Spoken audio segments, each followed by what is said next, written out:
इस वीडियो में बात करेंगे क्लॉक के बारे में, क्लॉक एंड कैलेंडर। तो इसमें जो है हम क्लॉक के बारे में बात करेंगे। क्लॉक यानी घड़ी, क्लॉक घड़ी। ये अब जो है ये रीजनिंग का क्लास है। ये यूपीपीसीएस, यूपीएससी, एसएससी सीडीएल इत्यादि में पूछे जाते हैं। तो ये जो है रीजनिंग तो हर कॉम्पिटिटिव एग्जाम में पूछते हैं। तो ये जो आपका बेटा है ये है घड़ी, कैलेंडर जो है क्लॉक। क्लॉक के बारे में हम बात करेंगे।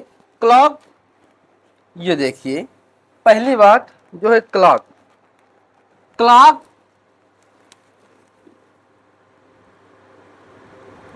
दर्पण प्रतिबिंब,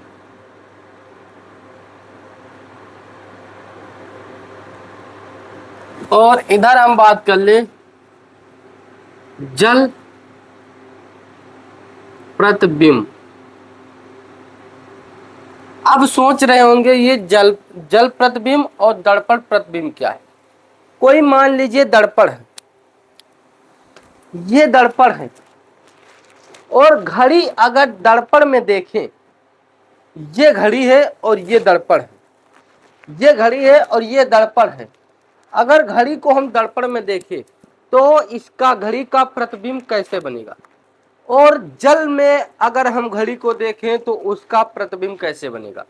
क्योंकि जो है दर्पण जो है घड़ी के सामने कर सकते हैं, पर घड़ी के जो है घड़ी लगी है तो जल का प्रतिबिंब हमेशा नीचे बनेगा, क्योंकि जल नीचे रहता है। तो दर्पण घड़ी का प्रतिबिंब जल में क्या होगा और घड़ी का प्रतिबिंब दर्पण में क्या होगा, चलिए हम देखते हैं। अगर जो है दर्पण में प्रतिबिंब है तो 11 बज के, देख लीजिए 11:60 से जितना बजा घटाना पड़ेगा, या फिर 23:60 से घटाना पड़ेगा। और जल प्रतिबिंब क्या होगा, इसमें आपको 18:30 से घटाना पड़ेगा, और जो है 90 को सॉरी। अब ये 17-90, ये मैंने एक ट्रिक बताया है।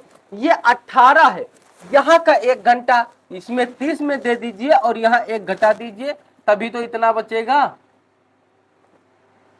तो ये है। अब ये क्यों दिया गया है, ये क्यों दिया गया है, इसके बारे में हम थोड़ा से बात कर ले। मान लीजिए सपोर्ट करिए कि घड़ी में 9:20 हुआ, तब जल दर्पण में प्रतिबिंब क्या होगा। घड़ी में 9:20 हुआ है, तो घड़ी का प्रतिबिंब अगर हम दर्पण में देखें तो क्या होगा। चलिए हम बात करते हैं। अगर हम घड़ी में देखें तो 11:60 में से आपको 9:20 घटाना है, 9 में से 2 और 20 40, तब जो है यही आपका प्रतिबिंब है, प्रतिबिंब है किसका, दर्पण का प्रतिबिंब है, दर्पण का प्रतिबिंब है। जब 11:60 होगा, सॉरी जब 9:20 होगा, तब जब दर्पण में देखेंगे तब 2:40 दिखाएगा, क्योंकि मैंने घटा दिया। अब यही बात सुनिए, ये बात सुनिए, अगर 11 से ज्यादा है समय, 11 है, 10 से ज्यादा है, 11 है, 12 है या 12:60 है, तब हम 23 में से घटाएंगे। देखिए जैसे 11:40 हुआ, 11:40 हुआ, तो 11:40 हुआ, तो अगर हम 11 में से 11:60 में घटाएंगे कितना, 11:40, तब कितना 20 आएगा, 0 आएगा। और कभी कभी देखिए डिजिटल मोबाइल में, सॉरी डिजिटल घड़ी में या मोबाइल में 12 जब बजता है तो 0 होता है, क्योंकि कभी कदार रात में देखिए जब 12 बजेगा तब 0 होगा, तो 0 को हम 12 बजा सकते हैं। यानी यहाँ पे 0 है तो इसे हम 12 लिख सकते हैं। तो क्या दिखाई देगा, 12:20। अगर इससे नहीं समझ में आ रहा है तो आप 23 से घटा दीजिए। 23.6 में से आपको 11:40 घटाना है। 60 में से 40 घटाएंगे 20 बचेगा बेटा, और 11 में से 23 घटाएंगे तो 12 बचेगा। यही आपका, ये देखिए सेम आंसर आ रहे हैं, सेम आंसर आ रहे हैं। तो आप जो है घड़ी का, क्लॉक का जो है दर्पण में प्रतिबिंब समझ गए हैं। अब हम बात कर ले जल में प्रतिबिंब, यानी क्लॉक का, घड़ी का जल में प्रतिबिंब क्या होगा। चलिए, अगर पहली बात, अगर 9:30 हुआ है तो हम इससे घटाएंगे। अगर 9:31 हुआ है तब हम इससे घटाएंगे। अगर 11:30 हुआ है तब 18:30 से घटाएंगे। अगर 11:40 हुआ है तब 17:90 से घटाएंगे। चलिए एक बार हम जल का प्रतिबिंब देख लें। मान लीजिए घड़ी में 10:20 हुआ है तो जल का प्रतिबिंब क्या होगा, टाइम है। तो जल का प्रतिबिंब है 18 में से 30 यानी 10, ये आपको घटाना है। तो 10 बचेगा और 18 में 10 जाएगा, 8 बचेगा। आपका जो है जल का प्रतिबिंब 8:10 दिखाएगा। अब अगर बात कर ले यही को 10:40 हुआ हो तब जल प्रतिबिंब कितना होगा। तब हम ये 30 है या 40 है, 10 ज्यादा है, हम 90 से घटाएंगे, ये बढ़ाएंगे बस। तो 17:90 और 11 अभी हम कितने दिए हैं, 11:40, 11:40 यहाँ पे 50 बचा और 11 और 5 16 और 1 17, कितना बचेगा 6। तो जल का प्रतिबिंब 6:50 होगा। तो जल और जो है जल का प्रतिबिंब, दर्पण का प्रतिबिंब आपको समझ में आ गया। अब हम थोड़ा अभी और जो है क्लॉक के बारे में बात कर ले। हमारी बात थोड़ा ध्यान से सुनिए। ये हमारा कई बार बोले हैं, ये उत्तर है,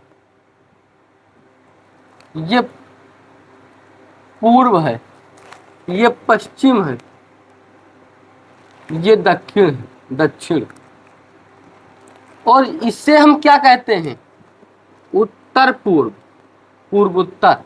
इसे क्या कहते हैं, उत्तर पश्चिम। इसे क्या कहते हैं, पश्चिम दक्षिण या दक्षिण। इसे पूर्व दक्षिण, पूर्व दक्षिण।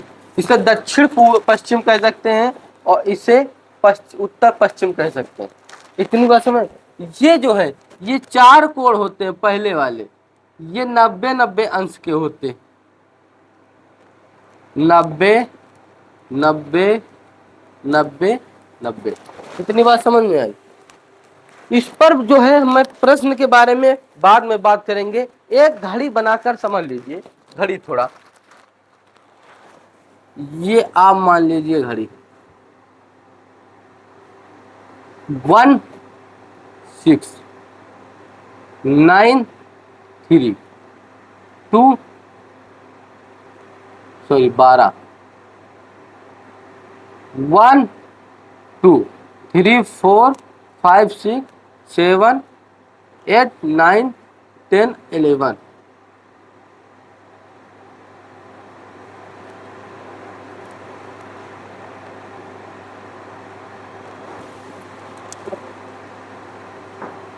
ये मिनट वाली है, ये घंटे वाली है, ये मिनट वाली है, ये सेकंड वाली।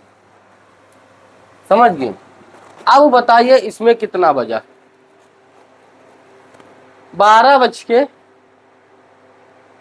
कितना हुआ बताइए। ये 3 पे है,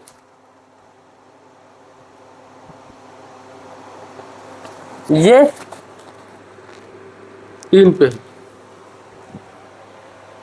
12:15। अब 12:15 है, यहां पे देखिए 12 इसको मिटा दें, चलिए इधर देख लेते हैं। 12:15। अब 12:15 हुआ, तब हम दर्पण का प्रतिबिंब कितना देखेंगे? तो हमें 23 में से थोड़ा यहाँ पे रेड यूज कर ले तब अच्छा रहेगा। 23:60 में से जो है 12:15 घटाएंगे, 45 और 11। अगर हम यही हमारा 12:15 हुआ है, 12:15 को हम दर्पण में देखेंगे, दर्पण में प्रतिबिंब, तो 11:45 होगा। यही 12:15 को मैं जो है जल में देखें, 12:15 को जल में देखें तो कितना होगा? 15, 12×5 = 17, 5:15। तो इतनी बात आपको समझ में आ गई है। दर्पण प्रतिबिंब, जल प्रतिबिंब, यह सब समझ में आ गया। इससे रिलेशन जो है रिलेटिव कुछ प्रश्न भी उठते हैं, वो प्रश्न जो है हम नेक्स्ट वीडियो में बात करेंगे।